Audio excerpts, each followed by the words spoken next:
ሰላም ሰላም ዲናችሁ በያላችሁበት ሁሉ ነገር ሰላም ነው። አሸይን አንድ ያላችሁ እሞኝላችኋል። ቢስስ ጎንዶሎ ዋዳች ላይክ እና ሼር እያደረጋችሁ ሐሳቦቻችን ለብዙዎች አካፍሉ። ለዚህም ከልቡ አመሰግናችኋለሁ። ሐሳብ ሲሞቻችሁ እንደለመዳችሁት 2000 ላይክ እንድትገጩን በትህትና አጓብዛችኋለሁ። ዛሬ ወደ ሚዛናችን ይዘላችሁ የመጣ ነው መረጃ ሰሞኑን በየማህበራዊ ሚዲያ በከፍተኛ ሁኔታ መነጋገሪያ የሆነው አርቲስት ዳኒ ጢሞ ነው። እንግዲህ አርቲስት ዳኒ ጢሞ ሰይፉ ሾው ላይ ቀርበው ለምንድን ነው ከቲያትርና ከፊልም ስራ የራከው ሲለው እርቦኝናል። ይሄ እጅግ በጣም ልብ የሚነካ ንግግር ነው። ከፊልምና ቲያትር ሙያ በቃኝ ብለህ እስከ ማቆም የደረስከው ራበኛ ይርባል ችግር ነው ማለት ነው። እኔ ይሄን ጉዳይ ከዚህ በፊት ታስታውሱ እንደሆነ የተለያየ አርቲስቶች በሚያገቡበትና ሰማይና በምድር በሚጎለብጡበት ጊዜ በተለይ በአርቲስት ፈናን ሰርጎ ጊዜ ይሄን ሐሳብ አንስቼዋለሁ። ለምንድን ነው እዚህ አገር ላይ ወንድ አርቲስቶች ድራማውንም ሰርተው ቲያትሩንም ሰርተው ማስታወቂያንም ሰርተው ቤተሰባቸውንና ኑሯቸውን እንኳን የዕለት ጉርስ ማሸነፍ ያቅተዋቸዋል። ሴቶች አርቲስቶች ደግሞ ሲያገቡ 7 ዙር ለአንድ ወንድ ይደግሳሉ፣ 6 ዙር ሰማይና ምድሩ ይደወልቃሉ።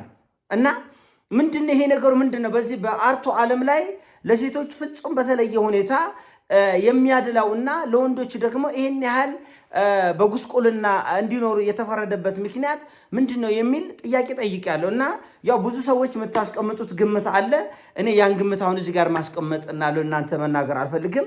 ነገር ግን በአጠቃላይ ኢትዮጵያ ውስጥ ለአገር ብዙ ውለታ የዋሉ የደከሙ የለፉ ትልቅ ስራ የሰሩ ሰዎች እየተጎሳቆሉ እየተራቡ የቤት ክራይ መክፈል እያቃታቸው ልጆቻቸው ማኖር እያቃታቸው ተራ ዱርዬ ወሮበላና ወመኔ ተንደላቆ የሚኖርበት ሁኔታ የተፈጠረው ከምን አንጻር ነው? በጣም ነው የሚያሳስበኝ። በነገራችን ላይ ብዙዎች ይህን ጉዳይ እንደ ቀልድ ያዩታል። ትውልድ ዋጋ ይከፍላል። በምናምንቴዎች በወሮበለች ከማንም ጮቅላ ጋር የሚደረገው ጭብጨባና ሽብሸባ በኋላ አገርን ዋጋ ያስከፍላል። ዛሬ ሀሁ ያልቆጠሩ ቲክቶከሮች መኪና ይቀያይራሉ። ሀሁ ያልቆጠሩ ይሄ በነገራችን ላይ ትውልዱ ማህበረሰቡ ያለበትን የአስተሳሰብ ዝቁጠት የሚያሳይ ነው። አንድ ተራ መሀይም እኔ መቁጠር ይቻላል።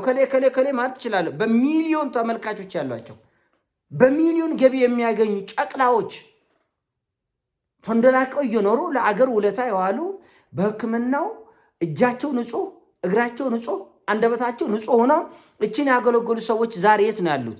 በውትድርና፣ በእርሻው፣ በአስተማሪነቱ፣ በተለያየ ዘርፍ፣ በጸሐፊነቱ፣ በታሪክ ምርምሩ፣ በብዙ ጉዳይ ለዚች አገር ውለታ የዋሉ የተከበሩ ትላልቅ ሰዎች የቱ ጋ ነው ያሉት?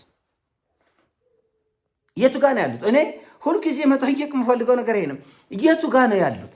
እና ለምንድን ነው የሚራቡት? ለዚች አገር ውለታ ለዳር ድንበሯ ኢትዮጵያ ዛሬ ላገኘችው በጣም ቁም ስቅል የኛ አባቶቹ ለምሳሌ በቀድሞ መንግስት የቀድሞ ሰራዊት አባል የነበሩ ናቸው እና በዛ ጊዜ ደረታቸው በጥይት ተመቶ ጭንቅላታቸው በጥይት ተመቶ እነሱ ዋጋ ከፍለው እኛ እስከ ዛሬ ድረስ ዋጋ ከፍለናል እዚህ አገር። ነገር ግን አባከና እየተወደቀ ያለ ሰው የለም እና በሁሉ ዘርፍ ለዚች ሀገር ውለታ የዋሉ ሰዎች ራበኝ ይላሉ። ወድቀዋል፣ ቤት ኪራይ አጥተዋል፣ ልጆቻቸው ማሳደግ ማኖር አልቻሉ። ራበኝ በጣም ልብ የሚነካ ንግግር ነው። ምናምንቴ ጨቅላዎችን ሰብስባችሁ ከፍ እያደረጋችሁ ተንደላቀው ለነሱ የሚሰጠው ክብር እኛ እኮ እናውቀዋለን እኮ። በጣም ያሳፈራችኋል። እኔ አሁን ሰው መንገድ ላይ አግኝቶ ከፍ ያለ ክብር ለእኔ እንዲሰጠኝ አልፈልግም። አይገባኝም፣ ቦታዬም አይደለም፣ ጥቅምም የለውም ለእኔ እና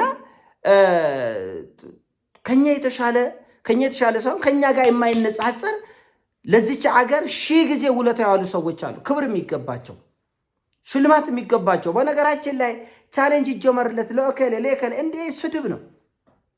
የለፋ የደከመ ሰው የልፋቱን የድካሙን ማግኘት እየተገባው እንደገና እንደ ልመና ለእከሌ ቻሌንጅ ይጀመርለት። የ5 ብር ቻሌንጅ የሞት ነው። በዚህ መልኩ የሚፈታ ችግርም የለም እና ሴት አርቲስቶቻችን ለአንድ ወንድ 3 ዙር ይደግሳሉ፣ 5 ዙር ይደግሳሉ፣ 8 ዙር ላይ የደገሱ ሴቶች ለአንድ ወንድ እና እንዲህ ያሉ ነገሮች መቆም አለባቸው። ባለውለቶቻችን የሀገር ባለውለታ በተናቀ ቁጥር ምናምንቴ ሰዎች ከፍ ከፍ ባሉ ቁጥር ትልቅ መሆን ለምን ይጠበቅብሃል? ትውልድ አሪያ የሚያደርገው አሁን በአሁኑ ሰዓት ላይ እኛ ትውልድ መማር አይፈልግም፣ መመራመር አይፈልግም። እኛ ትውልድ አይደለም። እኔ ለካ ሼባ ነኝ እና ትውልድ አሁን ያለው ወጣቱ ትውልድ መማር እየፈለገ አይደለም። ሁሉም ቲክቶከር ነው የሚሆነው። ሁሉም መሀይም ነው ደግሞ ከሞላ ጎደል መሀይም ወይ ግራ ዶክተሮች ሁሉ አሉ። አሁን ጨቅላ ዶክተሮች እዚህ የሚመጡ ማለት ነው። እና ይሄ በጣም የሚያሳፈር ነው። ራበኝ በጣም ሰግጣጭ ነገር ነው። የሰራ የለፋ የደከመ ሰው የለም እኮ በነገራችን ላይ አሁን ቲክቶክ ብዙ ዓለም ላይ አለ። በአሜሪካም አለ፣ በአውሮፓም አለ፣ በቻይናም አለ። ትልቁን ኢንዱስትሪ የፊልሙን ኢንዱስትሪ አልነካም። ያግዛል፣ ይዶክፋል እንጂ ገርስሶ አይጥልም። እኛ ሀገር የሆነች ቁንጽል ነገር ስትመጣ እንዳልኳችሁ ማንበብ አንፈልግም። ስለዚህ ትውልዱ አያነብም። ሁሉ እውቀት የሚገኘው ከቲክቶክ ነው። ሁሉ በቃ የሆነች ጥራዝ ነጠቅ እኔ የሆነ ሀሳብ ይነሳል። ያችን ሀሳብ ከቻት ጂፒቲ ከቲክቶክ ከዩቲዩብ ለቆምቀም አድርጌ ይዤ እመጣለሁ። ሲጠይቁኝ ባዶ ወንፊት፣ ሲፈትሹኝ ባዶ ወንፊት። ራበኝ የሚያምቃል ነው። ደራሲዎቻችን የት ነው ያሉት? እውቀት የሚያካፍሉ የዓለምን እውቀት አስተርጉመው የራሳቸውን እውቀት በልምድ በእውቀት የሚያካፍሉ ደራሲዎች የት አሉ? ኢትዮጵያ ውስጥ እኮ መጽሐፍ ቀረ እኮ በቃ። ሁሉ እውቀት የፈረደባት ቲክቶክ ነች። ሁሉ እውቀት የፈረደባት ቻት ጂፒቲ ነች። ባዶ ቀፎ እየሆነን መተናል። እና ይሄ ጥራዝ ነጠቅ ዘለል ነገር ገና ትውልድ ዋጋ ያስከፍላል። በነገራችን ላይ ትውልድ አሁን ዋጋ እየከፈለ እንደሆነ ማያውቅ። አሁን እኛ በጣም የተቸገርን ያለውን ትውልድ ለማንቃት እንኳን ያለበት ሁኔታ ትክክል እንዳልሆነ እየሞተ ሞቱን የማያውቅ ትውልድ ነው። እየራበ እንደተራበ ማያውቅ፣ እየተጎሳቆለ ተባይ ለብሶት ተባይ በልቶት አያውቅም። ችግር ላይ እንደሆነ ማያውቅም። ገና አንተ ነግረው ኧረ ተባይ እየበላህ ነው ብለው ራሱ እየሞተ ኧረ እየሞትክ ነው ነው አያውቁም። እና በዛ መልኩ እንዴት አድርገህ ነው ትውልድ የምትቀይረው? እንዴት አድርገህ ነው ትውልድ የምትቀይረው? ቅድምም የተናገርኩት ይሄ ነው። ሁልጊዜ የምንናገረው በርስ ጦርነት ከውጭ ጠላት ሳይመጣብን ግማሽ ሚሊዮን ሰው 1 ሚሊዮን ሰው እርስ በርስ እየተጨፋጨፍን መሞቱንም አያውቅም። አገር ሰላም ነው የሚለው።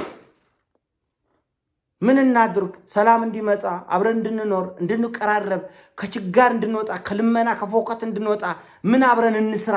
ነቃ ብለን 24 ሰዓት 48 ሰዓት ተረዳርተን አንተ ምን አለ እኔ ምን አለኝ የለም። እና ምናምንቴ ሰዎች ተመለጨጭ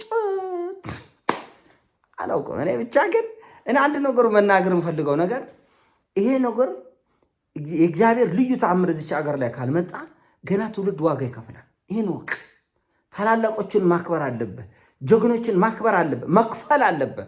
ለከፈሉት ላብ፣ ለከፈሉት ደም፣ ለከፈሉት ቅንነት፣ በቅንነት ህዝብን ያገለግሉ ሰዎች እስካልተከበሩ ድረስ በቅንነት እኛ እኮ ማን ሀብታም እንደሆነ እኮ እናውቃለን። ከተማው ላይ ማን ሀብታም እንደሆነ ጉዳይ የሚባል ማን ጉዳይ እንደሚገድል፣ እጁ ከማን እንደሚደርስ፣ እግሩ ከማን እንደሚደርስ፣ ቤት በኩል እነማን ሀብታም እንደሚሆን እኛ እናውቃለን። ይሄ ነገር ግን ትውልድ ዋጋ ያስከፍላል። ዛሬ ተፍ በል ያራድጌ ልጅ አባቱትም እንዴ ዋጋ ትከፍላለህ።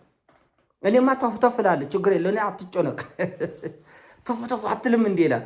ተፍ መንገዷ ምን እንደሆነ እኛ እናውቅ። ስለዚህ እዚህ አገር ላይ በፊልሙም ይሁን በደራሲነቱም ይሁን በመምህርነትም ይሁን በዶክተርነትም ይሁን በፖለቲካውም ይሁን በቅንነት ያገለገላችሁን ሰዎች አክብሩ፣ ዋጋ ትከፍላላችሁ። እኔ እኮ ምንም ውስጥ የለበትም፣ ደንታም አይሰጥም። ግን ትውልድ ግን ዋጋ ይከፍላል። እርግጠኛ ነው የምነግራችሁ። ንጹህ እጆችን አክብሩ፣ ንጹህ እጆች አክብሩ። እና መራብ የለበትም። ሰው ለሰራው ነው፣ ቁጭ ብሎ ለልመና አይደለም። ቻሌንጅ ይጀመርለት። ለከሌ 10 ብር ምን ያደርግለታል? ለስንቱ ነው ቻሌንጅ የምታስጀምረው? ለጋሽ ከሌ መኪና ይገዛ፣ ለጋሽ ከሌ ቤት ይታደስ። እንደዚህ አይነት ለልመና አይደለም ሰው ስራ የሚሰራው። ሰው ስራ የሚሰራው ተለምኖለት የሆነች እንጀራ ጎርሶ እንዲያድር ሳይሆን ተከብሮ እንዲኖር ነው መደረግ ያለ። ተከብሮ እንዲኖር የ5 ብር ቻሌንጅ ቀቀለ ብላ እኔ እዚህ አገር ላይ ቢቸግረኝ ሞቴን እመርጣለሁ። እና እውነቴን ነው የምላቸው፣ ሞቴን ነው የምመርጠው። ማንም 5 ብር አይደለም 5000 ብር ቻሌንጅ እንዲጀምርልኝ አልፈልግም። እና በጣም የሚያሳዝን ነው፣ በጣም የሚያሳዝን። ታላላቆቻችን እናክብር፣ ከፍ እናርግ። ይሄን ያሳው ነው። አሳሽኞቻችን ላይ ቃርግ ሼር አድርገው ወዳቻለሁ።